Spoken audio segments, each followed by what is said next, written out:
Hi, everybody. I'm Bill. I'm an alcoholic. Hey, Bill. Love you, Bill. Lots and lots and lots. And more punches. I love that. It's obviously quality, not quantity. This has been a great conference, and it's been a small one, but it's been a great one. So I appreciate you guys for being supportive and having a good time and not trashing the hotel. Yeah, the Christians have already outdone us, though. So,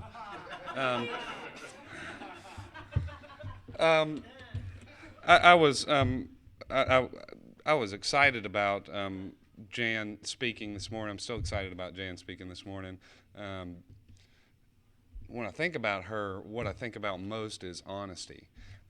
Sometimes it's ugly, to be honest, but I've never known Jan to not be real honest. Every time I hear her talk in a meeting, every time I see her, she's just blunt, honest, right out there.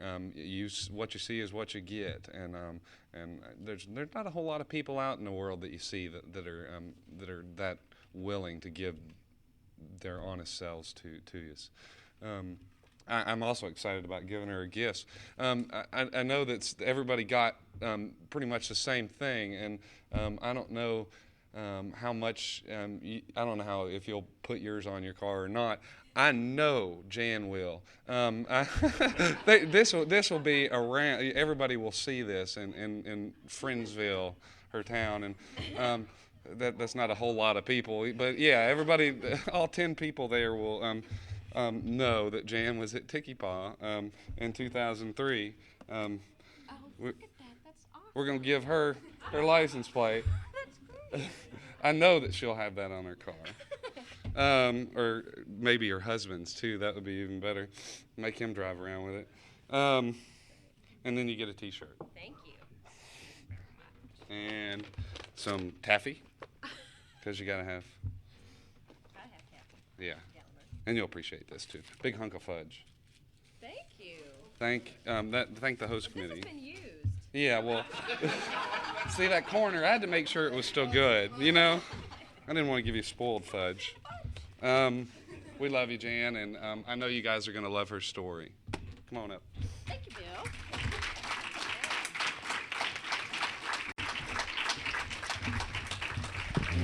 Good morning. I'm Jan. I'm an alcoholic. Hi, Jan. Love you, Jan. Lots and lots and lots. More punches. And I'll have you know that my psychedelic license plate is going on my minivan. Thank you very much. Alcohol has always been a part of my life. As a very young girl, I can remember seeing a cocktail glass with some kind of amber liquor that I thought was just so pretty, and it makes that tinkly-tink sound when the ice cubes hit the glass. But I can remember, as a very young girl, alcohol was how you had fun. My mom and dad always drank. Their friends always drank. We were allowed to have wine with dinner occasionally, just a sip here and there. And I can remember taking beers to my dad, and I always thought it was so funny to shake up the beer and give it to my dad. He didn't really think that was funny. My first drink was probably when I was, a little girl, 3-4 years old, probably the same age as my oldest daughter now. It wasn't an alcoholic drink. It was just, Dad giving me a sip. But the first time I drank alcoholically, I had, I think, probably 2 bottles of cold duck to myself. I was 13 years old. I threw up, blacked out, and passed out. And I could not wait to do it again the next weekend. It got me out of myself. For some reason, maybe being the child of an alcoholic myself, I wasn't really happy inside, and I wasn't really sure what was going on. I just knew that I felt bulletproof when I was drinking. I loved the way it made me feel. I was funny. I wasn't intimidated by people. Just that magic elixir that is alcohol. And as a young person, now in retrospect, it just makes me kind of sad that I thought that's what I needed to become entertaining, valid. And then as it progressed, it just was like a every weekend kind of thing. Going out with my friends and getting trashed, man. Right. But it began in high school when I started drinking.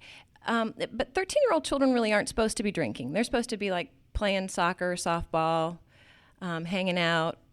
But like I say, in my family, that sort of was accepted. I remember the first time I got drunk, and it wasn't, I wasn't shamed, I wasn't punished. It was just like, well, I guess you had too much to drink, and was allowed to sleep it off. And I was with my parents a lot of the times when I was drinking. I was actually with them that night. It was at a cast party. I grew up doing theater and dance, so that sort of was accepted. That's what made you cool. I mean, you had to be creative, and you drank a lot. And now, I mean, I know that it comes from within. And it was just a sad, sort of like that soul sickness that begins as a very young child. But I continued to drink through high school, and I'm sure there was lots of exploits that many of you have had yourself. I remember someone telling me I wasn't able to get alcohol because my parents were there and they weren't being really cool that night. And so I said, man, I wish I could get drunk. And this guy goes, here, eat this lime. It'll get you drunk. So I ate the lime, the entire lime. Just shows you the mindset that I was so willing to get out of myself, just to lose control. And it makes you wonder what's going on in a person that makes them want to escape so desperately. I always went to church. Church was always something that we were exposed to, but it never filled that void that alcohol did. I never felt accepted. I always felt like I was being judged or not ridiculed so much, but just sort of, you know how the adults would look at you and go, yeah, it's just a stage. And I would be so offended. I thought, I'm so much more mature than you even give me credit for. I just drink because I like it. But the first time I drank alcoholically, the first time I drank, it was alcoholically. And I absolutely adored that feeling. And like I said, I couldn't wait to do it again. And so I did on every occasion. And I remember when I was doing my first step, when I was in treatment, I was like, well, I'm not really an alcoholic. I never drank by myself. I would fill my Snoopy lunch, my thermos with gin and tonic. Poor Snoopy. So when I got honest as far as that goes, it was kind of humbling. And then I remember one time I was drinking a beer. This is when I was in college, and I was drinking a beer after I had come home from work, and my roommate came in. She goes, "Oh, drinking alone," and that caught me off guard. And I got really defensive, and she was like, "Chill, I'm just teasing you." But for me to have that feeling of I am doing something wrong gave me pause to think. So through high school, I continued to drink, played the piano with my face at my senior prom. I found that out in economics the next Monday. And then went on to college and continued to drink seriously drink. Was on academic probation my first semester, 1.58. Woo!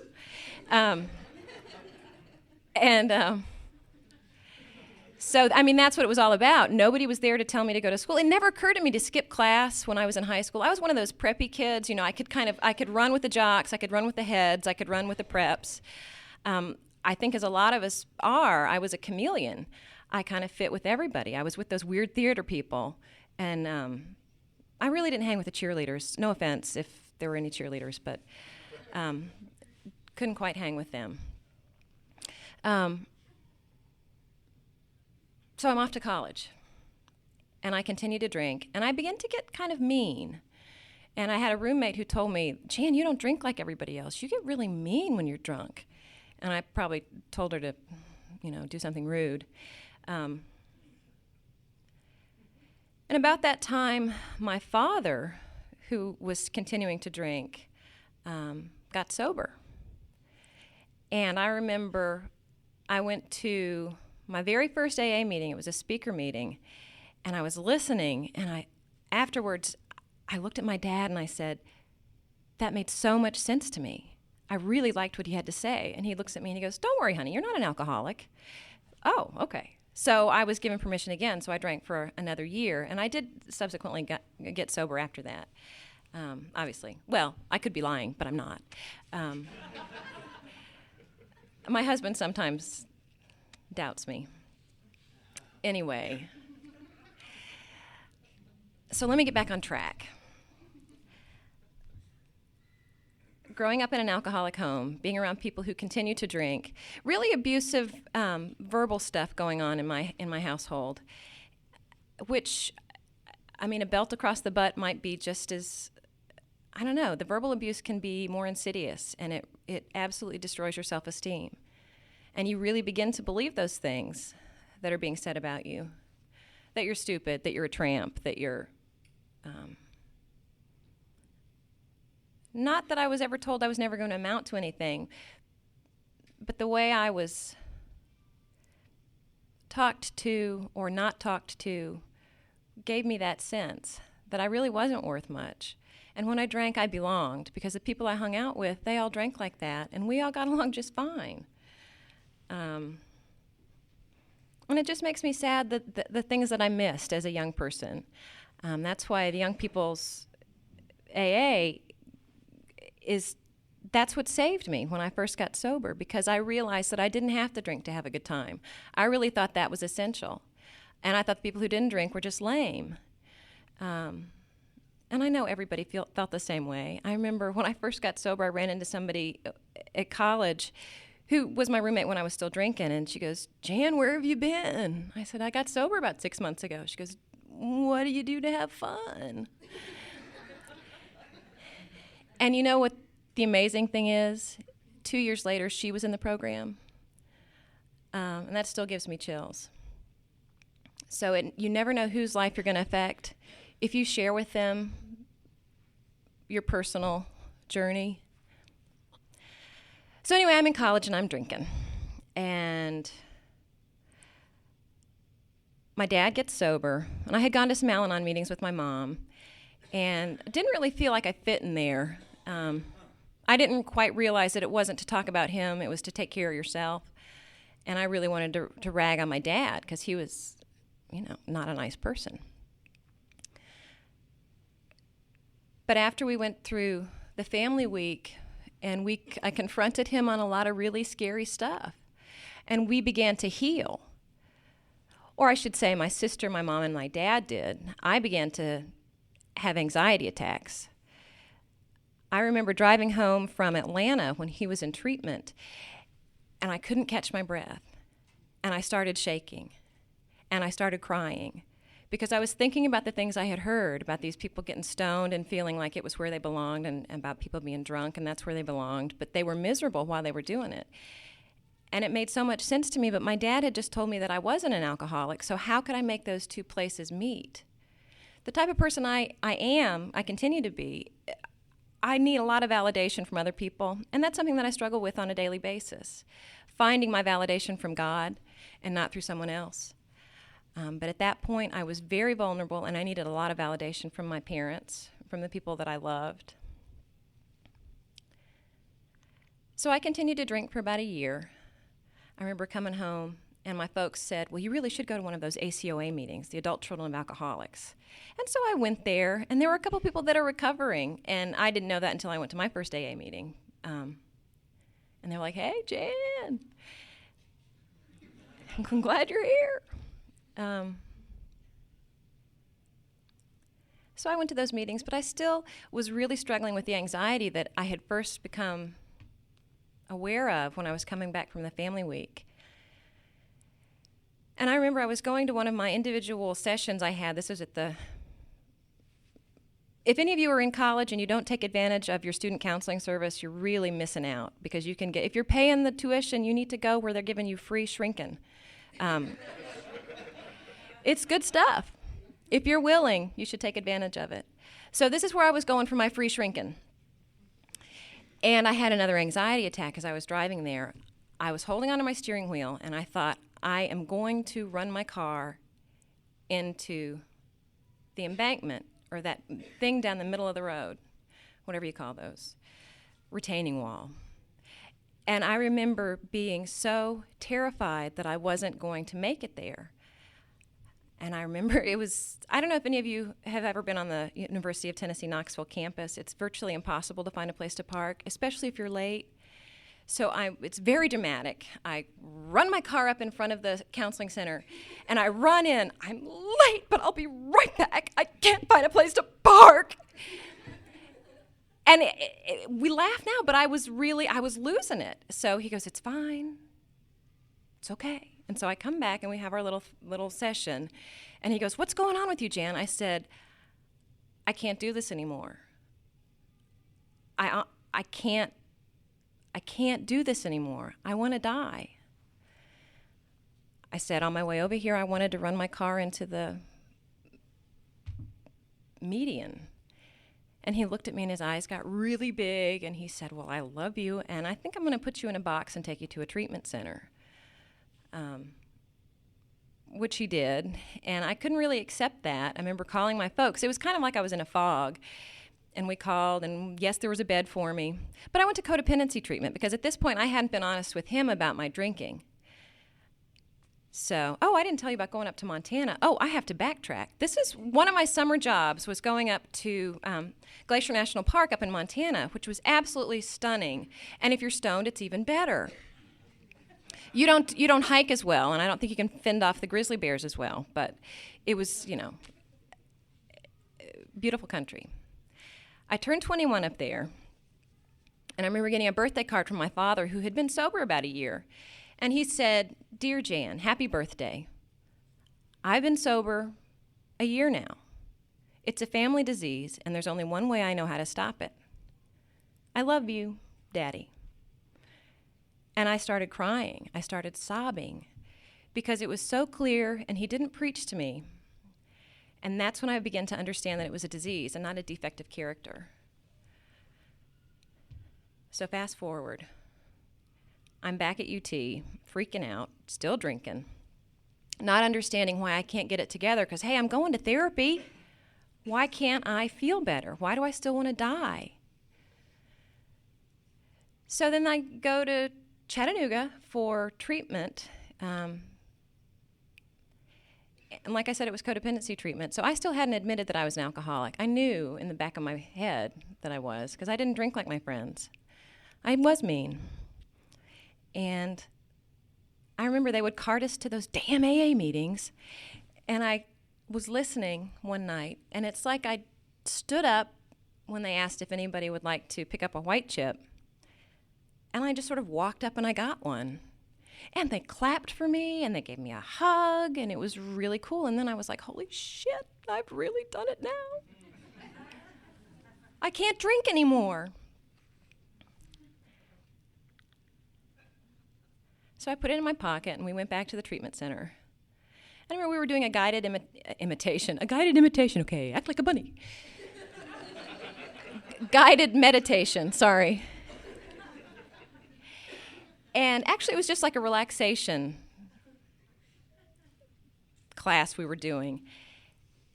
And I had a spiritual awakening. I had one of those burning bush sensations where I was instantly at peace. I had a vision of my higher power, and I call it my dancing dove. It came up. I had this image of myself as a little person, as a little me, but small. And it picked me up, and it cradled me in its arms, and I started to cry.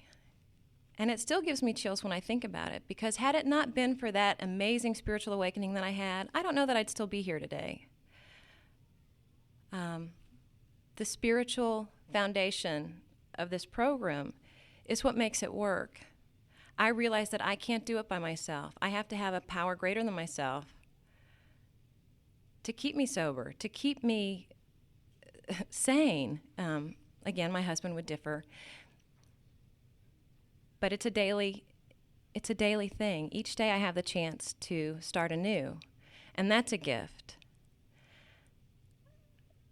So after I had the spiritual awakening, I was talking with these people.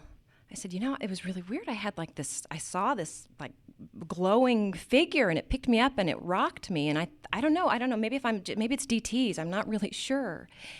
And they're like, no, that was a spiritual awakening. This was someone who had been in the program and was going through codependency treatment. And that's when I began to really understand. And once I came back to Knoxville, I started going to meetings. And I was so happy to not have to drink anymore. It was such a gift to not worry about if I was going to be pulled over, if I would show up for class, was I going to flunk out, would I disappoint my parents? Still at this point, I was really still very vulnerable with my self-esteem. And something that really helped me was affirmations, telling myself, just like that silly Stuart Smalley, I am good enough, and doggone it, people like me. It's easy to laugh at that, but that's very valid. It worked really well for me. I can't keep looking for someone else to make me feel better. The only person who can make me feel better is myself and my relationship with God. That's so important. And I found myself, even in sobriety, when I first got sober, I remember sitting in a meeting thinking, I'm going to find the man I'm going to marry in an AA meeting. This is what was going on in my brain. It wasn't, I had my moments when I was, gung-ho AA. And by the same token, I was so focused on finding someone else to validate me.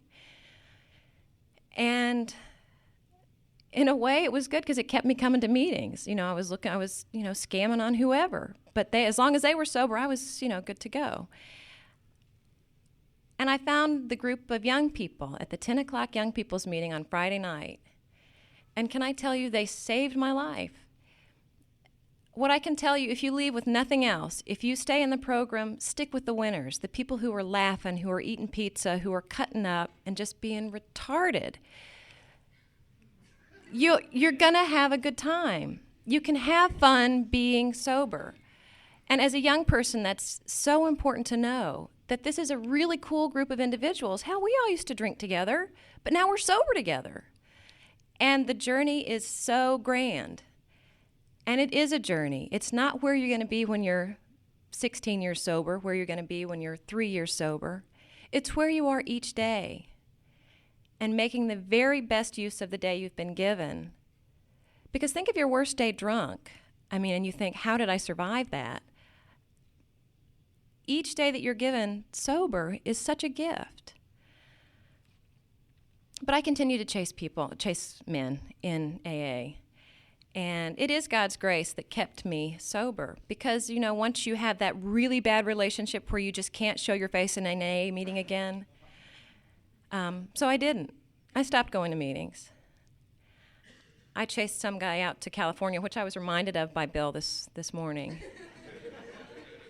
And yes, that's a part of my story. I had relationships in the program before I think I waited till I was 90 days sober. I think I did take that advice, but that doesn't mean I wasn't scamming on them. It's like flirting is not really drinking. Do you know what I mean? It's like, well, it's just beer. I'm just flirting.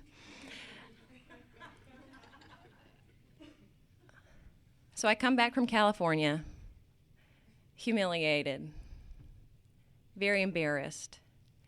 And if you're embarrassed in front of a bunch of alcoholics, you need to start doing some of your step work a little more, I think. Calling a sponsor, getting involved. And that's something I did do before I got involved with all these guys.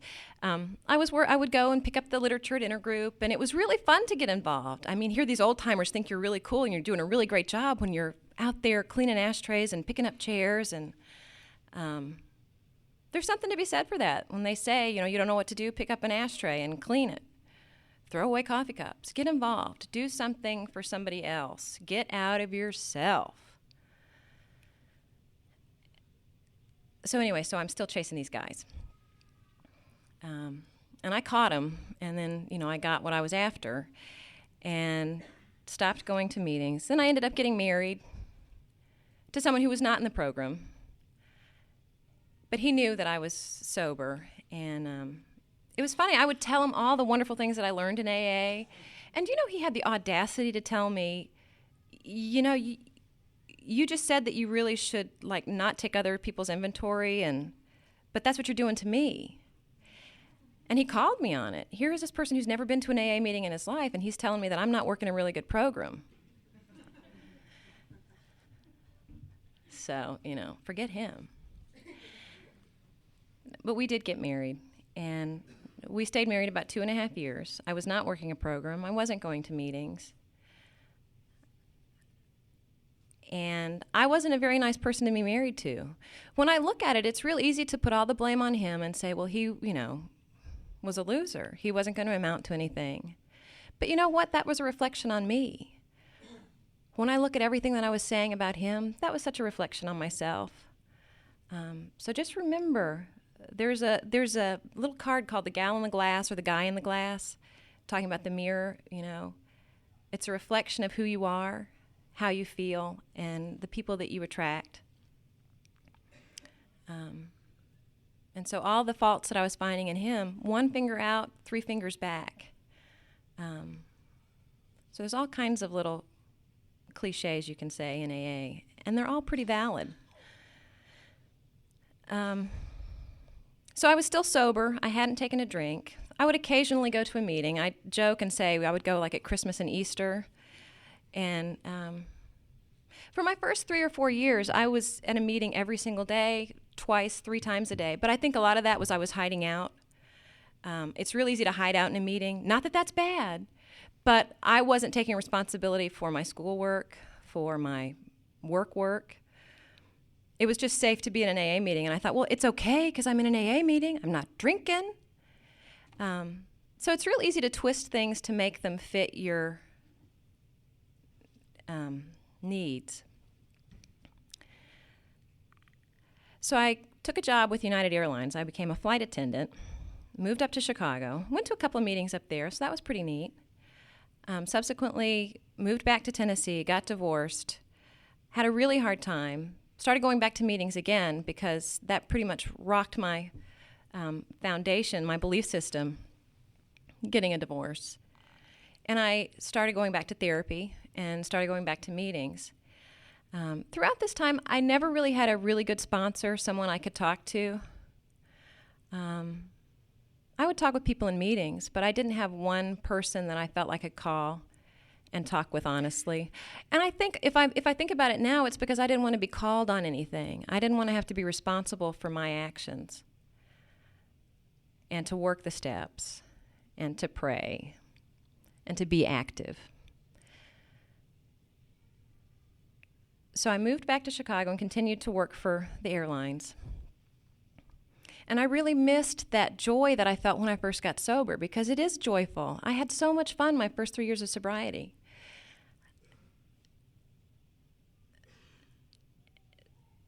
So I come back to Tennessee for a visit and I go to a symphony with my parents and I'm out having a cigarette.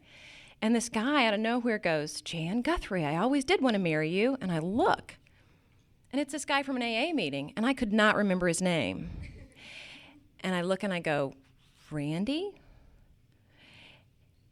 Well, he's my husband today. This started a 2-year friendship that I was unwilling to start when I first got sober. And it's been a real gift. The 2 years that we became friends, we got to know one another. We weren't all into the hot and heavy stuff first and then friendship later. We went friendship first. We got to know one another, which was really neat. And he invited me down for TCYPAA. He said, there's going to be a lot of our old friends there. Why don't you come down? It'll be really fun. And I was pretty wary because at this point I really was trying to work a good program as far as I might not have been going to meetings, but I was reading my literature. And I was aware of my behavior with men and realizing that I was trying to find a higher power in somebody. And so I was kind of swearing off men. And at that point, that's when Randy sort of came back in my life. So that was kind of cool how that worked out. So I come down for TCYPAA. And that was February 22nd of 99. He proposed March 3rd, and we got married March 24th, He has to remind me when our anniversary is. And we now have 2 beautiful children. The miracles in this program are here. You have to work for them. And there's pain in sobriety. Just because you're sober doesn't mean the problems go away. Just because you stop drinking doesn't mean you stop living.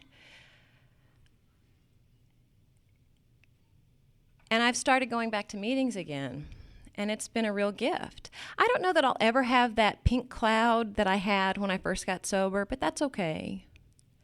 What I have now is becoming more real and deeper. I've worked the steps to the best of my ability. That doesn't mean I need to stop trying to work them or to practice them in all my affairs. It's really simple. It's a very, very simple program. We tend to be complicated people, or so we think. We tend to think we're really unique and that our stories are brand new. No one's ever heard how bad my life was. But if you look at it simply and you realize I'm just a person trying to do the best I know with what I've got, and remembering to pray and to laugh and have fun, find somebody you can really connect with and talk to. And I don't mean male, female. I mean, get a sponsor. Find someone you trust and get involved. Go to the dances. Pick up the ashtrays. I really want to say something that's really deep and meaningful. But I don't want to try that hard to impress you. I just am. I used to drink. I wanted to die. I went to an AA meeting and I found people who wanted to live and wanted to laugh. And so I hung out there. And it started to rub off. And I stuck around. And I fall on my face, but they pick me up and they love me anyway. And I still find myself struggling with anxiety. And that may just be a part of me.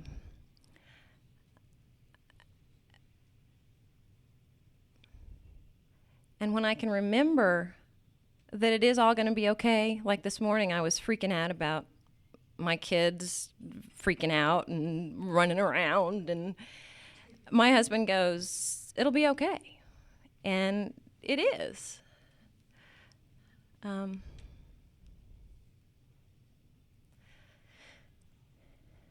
It's so funny because I have been stressed out worrying about these kids, but you know what's really cool is that I have these kids as a result of being sober, and I look at them and I'm amazed that this is something that God has given to me, and it's something that I've been entrusted with, and I don't want to mess it up, but I may,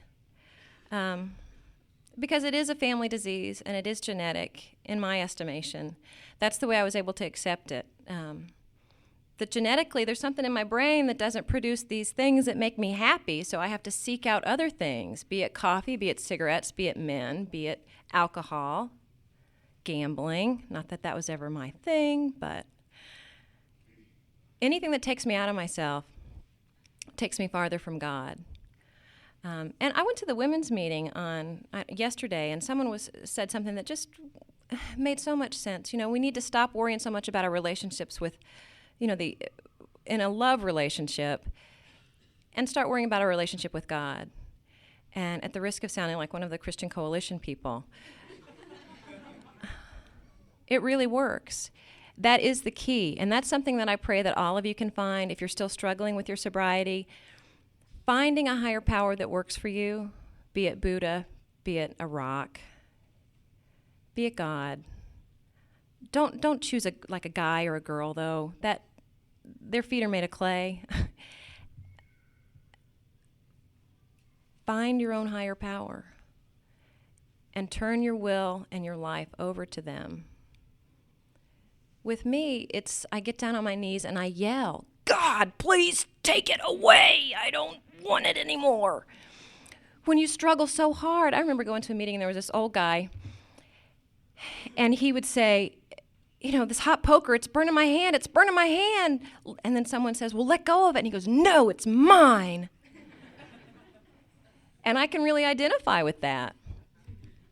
Knowing that I don't know, it's like it takes the power away. If I don't have this trauma, if I don't have this drama, then who am I? I'm just a mom driving a minivan with 2 kids. Where's the excitement in that? It's very exciting. This is something I'm living the dreams I never knew I had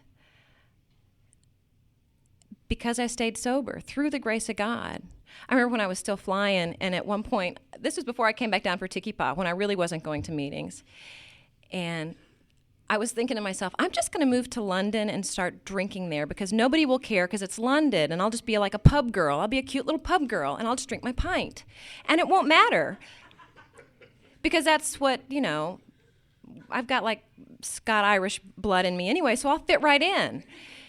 And so I told Randy this. We were talking on the phone or writing a letter or something, and he said, don't do that. I can't remember exactly what he said, but he popped that bubble that was like, remember, that's not reality, thankfully.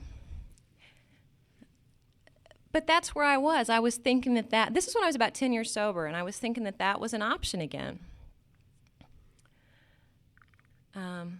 And that's scary because I got away from my meetings. I got away from people who were trying to do the same thing I was. And not to say that Randy's my higher power by any means, but he really helped me to get back on track. So thank you.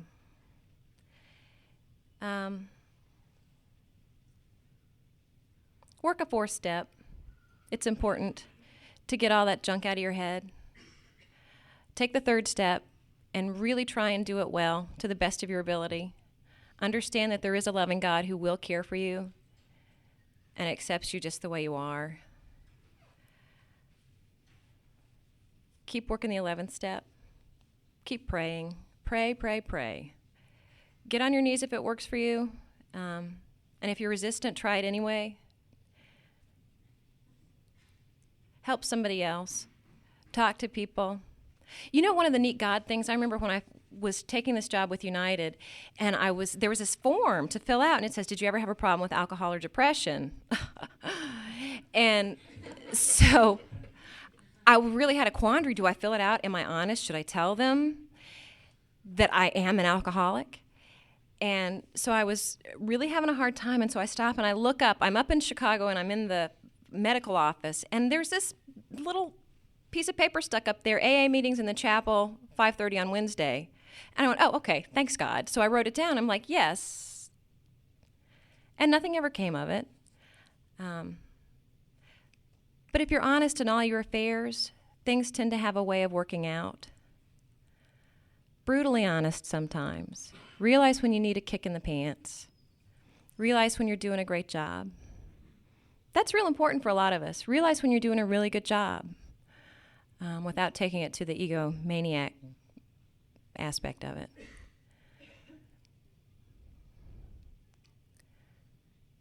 Believe that miracles happen.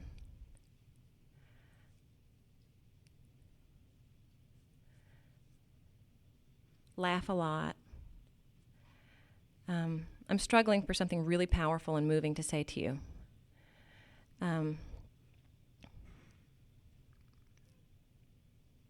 So my last drink was January of '87. And by the grace of God and you people, I haven't had a drink since then. I picked up my white chip on January 27th, 1987. I was 21 when I got sober, and Young People was instrumental in helping me find a belief system, knowing that there were people who were just like me who hated living drunk but were terrified to live sober, hated living in that fear of people, places, and things. Yes, I still struggle with financial insecurity. I live in life. But I am walking that road of happy destiny. And I get excited when I think about standing at the doorway and seeing all the things that are there. The literature is really important. I haven't been reading it very much lately. I brought my big book, and I was going to do some cramming sessions, but then I couldn't find my big book. So I guess that was God saying, well, you should have been preparing a little more instead of the weekend of the conference. The literature is really good. I really like the 12 and 12. I like the big book too.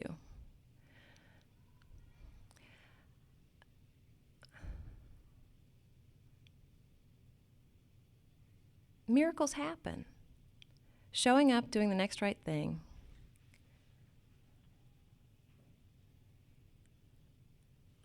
I was really surprised you guys asked me to speak, and I'm very honored. And I know nervousness happens, and you're just a bunch of alcoholics, so why should I be nervous? Because I really like you guys, and I want to let you know that sobriety, if there are any new folks, sobriety really is worth it. You will still struggle. You'll still stumble. But that's why everybody's here. That's why it's a fellowship. The unity, just like if you ever turn the chip over and you read what's on there, to thine own self be through unity, recovery, and service. Isn't that what it says?